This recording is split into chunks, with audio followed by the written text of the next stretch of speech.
Inteligência Artificial. Como ela vem transformando o mundo e como evitar consequências não previstas. Olha, enquanto o povo já ainda está pedindo aqui as dicas da Johnny, meu Deus do céu, é muita gente pedindo a dica. Calma. Já vou passar o link. Minha amiga Maria Helena Costa tá dando risada. Olha só, vamos agora fazer aquele mergulho de toda a semana para falar de um tema mais do que incrível ligado à inteligência artificial. Hoje nós vamos falar sobre inteligência artificial. Será que está ajudando os cientistas a criar vida? A fascinante corrida pela célula sintética. Para explicar para a gente esse mundo novo, já está aqui ele, que é engenheiro de software, Eduardo Ribeiro. Boa tarde, Eduardo. Boa tarde, Eduardo. Boa tarde aos ouvintes. Mais conhecido também como motorista de drone, né? Piloto de drone. Vamos lá. Descrição de hoje, a introdução é o seguinte. Inteligência artificial está acelerando uma das maiores jornadas científicas da história. A tentativa de construir uma célula sintética. Mas será que isso significa que os cientistas estão realmente criando vida? Como é que funciona o CRISPR? Qual a diferença entre uma célula humana e uma célula sintética? E por que esse tema desperta debates entre ciência, ética e religião? Hoje vamos explorar um dos assuntos mais fascinantes da biotecnologia moderna e entender como a IA está transformando a pesquisa científica. Se criar célula sintética, vai criar vida, o negócio não tem fim, né? Vamos entender como é que funciona isso? Então, Eduardo, para começar do básico, eu gosto de todo mundo na mesma página, o que é exatamente a célula sintética? Então, Eduardo, eu preciso fazer umas... Eu estou ouvindo um eco da minha própria voz. Eu preciso fazer uma declaração aqui primeiro. A biologia não é o meu background. Eu fiz uma consulta com um cientista genético que é amigo meu, ele é da Índia. A minha filha é biologista, né? Ela trabalha na indústria de biotecnologia. Ela trabalha com organismo modelo, research animal. Sim. O famoso cobaia, né? Eles testam o medicamento em animais, em ratos, né? Para depois passar para os seres humanos. Então, todos os dois estão me ouvindo e vão me corrigir se eu passar alguma informação incorreta, entendeu? Então, da minha pesquisa deu 29 páginas dessa vez, Eduardo, mas vamos lá. Vamos lá. Uma célula sintética é uma estrutura criada em laboratório para reproduzir algumas funções que uma célula natural faz. Ela pode conter DNA, proteína, membranas artificiais e é capaz de executar tarefa específica. Eu vou chegar em detalhe como que isso funciona. Por exemplo, como produzir medicamento ou estudar doença, a célula sintética pode ser usada. Sim. Ela é menos complexa do que a célula humana completa. Mas a gente precisa entender o primeiro assunto mais complicado da vida do ser humano, que é a célula humana, Eduardo. Tem o debate entre a religião e a ciência, né, sobre é só Deus que cria, que é capaz de fazer a célula, porque a célula é o início da vida, né? Então deixa eu explicar, por isso que eu pedi um pouquinho mais de tempo, porque essa explicação é a mais complexa de tudo no universo, Eduardo. Sim. Como que uma célula humana dá origem a uma pessoa? O que é uma célula humana, para a gente entender o que os cientistas estão tentando fazer. Todos nós, a gente começa a vida, a criação nossa dentro da barriga da mãe da gente, com uma única célula, a célula humana. Uhum. Tudo começa quando a criação, né? O espermatozoide fecunda um óvulo, o espermatozoide traz 23 cromossomos do pai, e o óvulo traz 23 cromossomos da mãe. Quando eles unem, forma a primeira célula do novo ser humano. Essa célula se chama zigoto, que passa, né, a ter 46 cromossomos. Eu vou explicar o que é o cromossomo, né? O cromossomo é como um pacote extremamente organizado de DNA. O assunto aqui fica super complexo, eu vou usar a analogia como se fosse uma livraria, por exemplo. Imagina que o DNA seja um livro, por exemplo, com todas as instruções para construir e manter o corpo humano. Esse livro é tão grande que se esticar ele dentro de uma célula minúscula, ele vai dar quase 2 metros. É super enrolado lá dentro. Para caber dentro do núcleo da célula, esse fio de DNA é cuidadosamente enrolado em proteínas que se chama histonas, né? Lembra, é super complicado, estou simplificando mais. Sim. Formando a estrutura compactada conhecida como cromossomo. Cromossomo é os livros que formam as pessoas, né? Cada cromossomo ela contém milhares de genes, né? Que são pequeno trecho de DNA, que são os genes. Eles são responsáveis por determinar característica e orientar o funcionamento do organismo. Por exemplo, qual vai ser a cor dos olhos da criança, se vai ser uma menina ou um menino, qual o tipo de cabelo, produção de hormônio, funcionamento do cérebro, crescimento do corpo e milhares de outras funções. Então, isso tudo vem da primeira célula, a primeira célula que é criada pelo espermatozoide e o óvulo da mulher. É importante não confundir, entendeu? DNA, genes e cromossomo, né? DNA é a molécula que contém toda a informação genética. Os genes são pequenos partes do DNA que possuem instruções específicas. Sim. Que eu dou a instrução como que a pessoa vai ser. E o cromossomo é a embalagem de tudo, né? É como se fosse pacote organizado que armazena os DNA. Então, essa célula começa a dividir. Ela divide em 2, depois de 2 ela divide em 4 e vai dividindo de 2 em 2 até fazer bilhões de células. E aí começa a criação do ser humano. Vamos usar uma analogia da religião, é o barro. O barro que vai ser tirado, os pedaços e moldado, né? O coração, a cabeça, os pés. Então, é assim que o ser humano é construído através da primeira célula, né? Uhum. Essas células, elas têm instruções muito especiais para o que fazer, né? Quando construir o cérebro, como que vai ser o cérebro, etc, etc. Às vezes, doenças genéticas, elas são passadas através dessa criação por causa dos genes, né? Que vem informação anterior, ou vem da mãe ou do pai, para fazer essa doença. A síndrome de Down, por exemplo, todo mundo que me segue sabe que eu tenho uma filha com síndrome de Down. A síndrome de Down é uma coisa, é a natureza tentando evoluir a gente na célula número 21, na divisão. Ao invés de ter 2 cromossomos dentro da célula 21, ela coloca um terceiro. Aí isso modifica a estrutura da criação daquela pessoa. Então, essa é a complexidade, e eu estou abreviando o máximo aqui, Eduardo, porque são muitas páginas, entendeu? Então, essa é a célula humana, é como se faz um ser humano.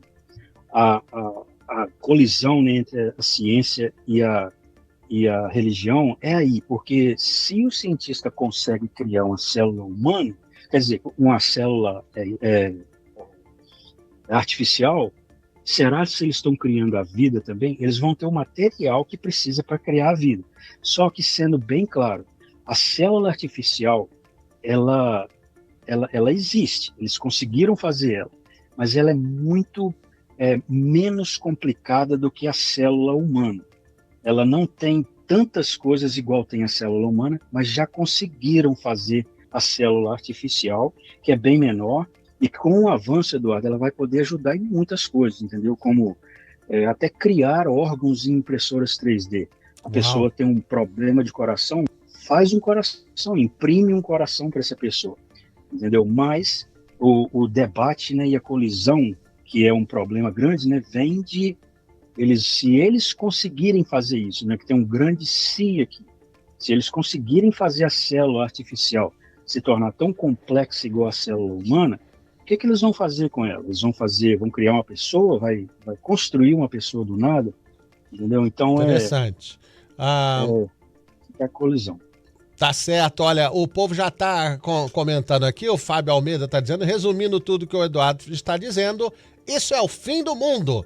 Olha o debate ético aí, hein? Até eu fiquei doida com tanto Eduardo, tá dizendo a Mônica Guerra, depois da Dione falar de 2 Eduardos. Bom, a inteligência artificial está realmente ajudando nessa pesquisa? Como é que ajuda? Sim, hoje, a inteligência artificial é uma das ferramentas mais importantes da biologia moderna. Como ela ajuda os cientistas, né? Os cientistas estão dependendo muito da inteligência artificial. Ela é capaz de analisar milhões de dados biológicos, ela pode prever a estrutura de proteína, né, e ajudar a projetar sequências de DNA e indica quais experimentos podem ter a maior chance de sucesso, Eduardo. Antes, os cientistas tinham de testar e ver o que acontece. Hoje, se eles põem dentro do computador uma simulação do que pode acontecer, o computador pode dar a resposta para eles. Se você tentar isso, isso vai acontecer. E, no mesmo tempo, o cientista tinha de fazer assim, eu vou tentar de um jeito, se não der, eu vou tentar de outro, até tentar 100 vezes. Quanto tempo isso demora? Mais ou menos uns 6 meses, 6 anos. Hoje não. Hoje, se o computador tem a informação, eles podem executar os 100 testes de uma vez, Eduardo, em frações de segundo. Então, o computador acelera a simulação do que possivelmente pode acontecer, para depois eles tentarem fazer exatamente aquilo com a célula real, com a célula artificial. Interessante. Esse é o quadro Inteligência Artificial toda sexta-feira aqui nas ondas da melhor e mais ouvida de Boston. O Marcos Alves está lembrando algo que o Wellington Campos falou, nosso repórter, né? 32 anos o Brasil era tetra da Copa de Futebol aqui nos Estados Unidos.